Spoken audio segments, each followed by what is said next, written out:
that we have organized to bring together journalists and bloggers that we would like to sensitize about the work of the National Cohesion and Integration Commission, NCIC. We want to emphasize how critically important the work of journalists and bloggers, and we would say media in general, for the state, how important it is for our work as NCIC. It is through the work of journalists who record and report what we do that will help Kenyans to know the work that we do. The emphasis we have these days is we want Kenyans to know that NCIC is very keen in helping Kenya, particularly communities that have been involved in conflicts, how we move from a culture of violence to a culture of peace. Because we believe that unless what we are doing becomes a culture of peace, then what we'll do is to have intermittent peace. And a peace agreement can be signed, lasts for just a few months, then after that a conflict flares again. That is why it is important that we now build this culture of peace. And I would like to say that here in Narok South, it is very clear that there are fruits of our work. The example I would like to give is a case of the stealing of a cow that led to the death of 8 persons. This is what a culture of violence means, because instead of using a peaceful way of resolving a conflict, what happens is people revert to violence. And we would like to say that we were very pleased that 3 weeks ago, the women from Narok South who attended our peace building seminars decided to say Duru no more. Duru is the wailing of women after that cow was stolen, that they would pick a duru, and then young men, once they hear that, they arm themselves, they go and fight. At that particular meeting, it was decided that women themselves decided they are not going to pick a duru anymore. The young people agreed that they will themselves will not pick up weapons for fighting, so peace prevails, and that peace is continuing. Thirdly, we would like to have a way of sustaining peace. Sometimes it is very easy for warring communities to come together and sign a peace agreement, unless there has been a good process that has helped the warring parties to be involved meaningfully and consider themselves as the owners of that process and the owners of the product. That is the only way peace can be sustained. So that is what we are doing here, and we can see there is a very good model of peace building and conflict resolution that is taking place and gaining ground in Narok, and this is what we want to report and to say that we will use the same in other counties as well. And finally, I would like to say that as 2022 beckons, we can begin to see the way political the political class are beginning to prepare themselves for 2022. We would like, as NCIC, to help Kenyans to have a peaceful process to 2022, to have a peaceful elections in 2022, and to maintain peace after 2022. We believe that it is through this work of NCIC of helping Kenyans to have this culture of peace that we are also now going to be able to contribute meaningfully to the BBI, which is which has the objectives of having a united Kenya at the time of elections of 2022. And this resonates very well with the objectives and the mandate of NCIC of having one nation, one people, one destiny.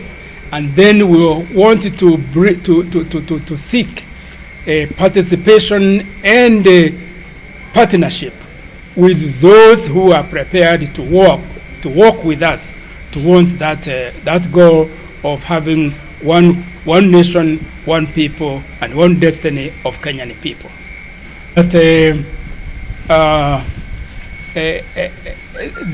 ethnicities that we have, or the tribes to which we belong, is a gift of God to the Kenyan people. There's no Kenyan who chooses to be born a Luo, a Kikuyu, a Meru, a Kalenjin, a Maasai. We just find ourselves having been born into those communities. Now, what we would like to do is to work with the politicians to say that the fact that we are different does not mean that we should consider ourselves as enemies.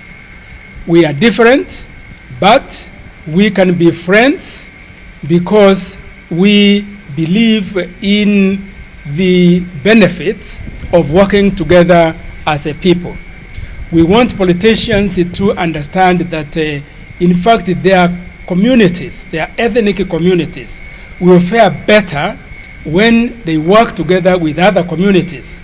We join hands and we use the resources, the skills that we have attained. That way we'll have a bigger, even a bigger cake, if you wish, because that is what leads to ethnic conflicts. That the resources that we have are enough for all of us Kenyans.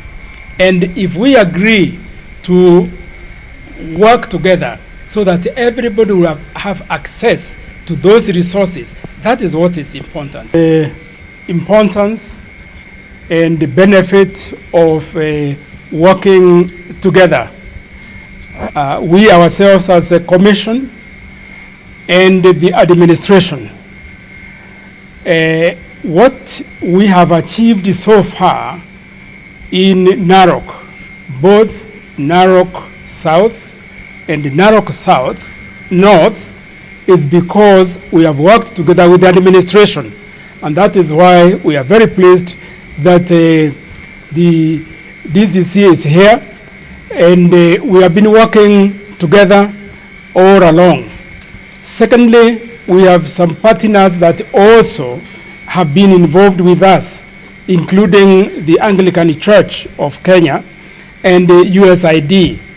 And this process of peace building and building a culture of peace in Narok, we are convinced that it is going to be a good model of building a culture of peace in Kenya. So that is what I wanted to emphasize. Secondly, yes, we do have up to 37 individuals who we have on our list and at different levels of being made to account for their hate speech or incitement. And I would say that it's not only just the politicians. The most recent person that we have summoned and has made a statement with us is a singer, Jenga wa Muigai. The song that he made, we have analyzed it, and it is very clear that it is calling people to be prepared to fight. And that is why we had to summon him. He has written a statement with us, and we are now going to follow this through the prosecution. The matter is now between us and the DPP. So we wanted to say that it's not only politicians, the singers, the writers, anyone who will write something or say something or sing about something that is going to incite Kenyans and could lead to especially ethnic conflict and ethnic fighting, then those are clients of NCIC, and we will deal with them according to the mandate and the power that we have been given. NCIC na kazi yetu hasa ni kuzungumza na ninyi watu waandishi wa habari, bloggers, wale ambao wana inform watu. Maana yake tumeelewa ya kwamba lazima watu wetu wa Kenya wote waeleweshwe kabisa mambo haya ambayo inahusu amani katika uongozi wa nchi hii. Na hasa tukikaribia mwaka wa 2022 tumeona ya kwamba wanasiasa wengi na watu wa upande nyingi ya uongozi wa nchi yetu wameanza sensitivities ambayo tusipofanya kazi kabisa na ninyi wote pamoja tutakuwa kwenye shida ambayo wananchi hasa hawataelewa vile ambayo inatakikana, ili sisi sote tuwe na maendeleo ambayo inahusu kila mtu na inaendesha nchi yetu njia nzuri. So wakati huu tumeitana ninyi nyote tuje na sisi ili tuongee pamoja, na tuko na wakubwa wa serikali wa hapa, hata tuna security people here with us, ili zote tuongee, tuone kitu gani tunaweza kufanya sisi. Na kitu yenyewe tena ni kwamba viongozi mbalimbali ambao tumewasikia wanasema nini na nini, tuwaite, tuongee nao, tu report vile vitu ambayo itawawezesha hawa wao pia waanze mambo ambayo italeta amani. Kwa hivyo vile chairman yangu amesema, sisi kama National Cohesion and Integration, kazi yetu hasa ni to do the work ili ambao mambo kama haya ieleweshwe kabisa na kila mtu. So sisi tuna look forward ili tuendelee na mambo ambayo itatokea vizuri kwa kila mtu, na ninyi muanze kuinform watu accurately badala ya kupitia kwenye njia ambayo inaleta shida. Lakini naona tutaendelea vizuri. Asante. Tuko wakati huu watu wengi sana ambayo wanastashkiwa kupitana na vile ambao walisema, ambayo inaleta chuki na inaleta watu wanaanza kupigana. Tunaona vile Chairman ameweka example moja kwamba ng'ombe moja tu, one cow, ilipotea, hayo iliibwa. Lakini hiyo imefanya watu kama 8 au 9 hivi wamepoteza maisha yao. Lakini hii ukiangalia inatokana na wenye kusensitize watu njia mbaya. So hawa tuko na wengi, na we are progressing for prosecution, and we can tell you kwamba hakuna mtu ambayo tunaweza kuwacha nje. Tukisikia mtu anaongea ovyo ovyo ambayo inachochea watu, inazunguza vichwa vya watu, na hii italeta shida, lazima tutafikisha kwenye kwenye sheria, na tutaongea pale na vile majudges wataona vile watafanya. So tuko na watu wengi sana, hata kusidi 30 something, kama karibu 40. We have this kind of people. Lakini tunaomba kila mtu ambayo amehusishwa na mambo haya aanze kuacha pole pole. Ukitaka kuongoza nchi yako, fanya njia ambayo itafanya kila mtu anaweza kufanya kazi ya kuleta amani kwa kila mtu, ili mapato iwe nyingi kwa kila mtu. Wakati huu unaona corona virus imefanya kila mtu dunia hii kufanya pamoja ili wapate njia ambayo watu hawatakufa ovyo ovyo. Hii tu ndio tunataka. Kwa mambo ya amani, tuwe na amani. Tusikie mambo yale ambayo serikali wanawaeleza. Serikali inasema usifanye hii, hiyo ni kwa wewe binafsi. Haya yote ni kwa wewe binafsi, na tena kwa maendeleo ya nchi. Tunaomba mara nyingi, hata ikiwa mtu ako line ya kwa kushtakiwa ambayo labda anaweza kwenda jela, akitoka yeye mwenyewe na kaanza kutubu hivi, tutaongea tuone njia ambayo italeta peace. Ila tu peace tunataka. Mtu akisema naomba msamaha, nataka kufanya namna hii, na mambo haya itafanya mtu kwa kiongozi ambayo anapendwa na watu wengi. So tuko tayari kuongea na wao. Na hata ninyi mkijua mtu ambaye anaongea ovyo ovyo, basi labda iko kitu fulani ambayo hajaelewa, labda haoni amani hii itakuwezesha yeye mwenyewe awe kiongozi ambaye anatajika sana kila mahali. So mkiona hawa, leta kwetu, tutaongea pamoja. Tuko tayari kuongea. Hatuna haja ya kutafuta watu ili waende jela. No, jela sio mahali pa kuishi. Watu wanatakiwa awe nje, wajenge dunia pamoja na sisi na ninyi pia.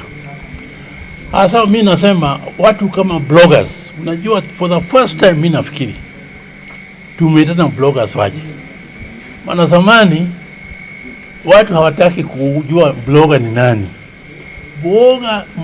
Blogger ana kazi muhimu sana nchi hii, hata kwa jamii katika village.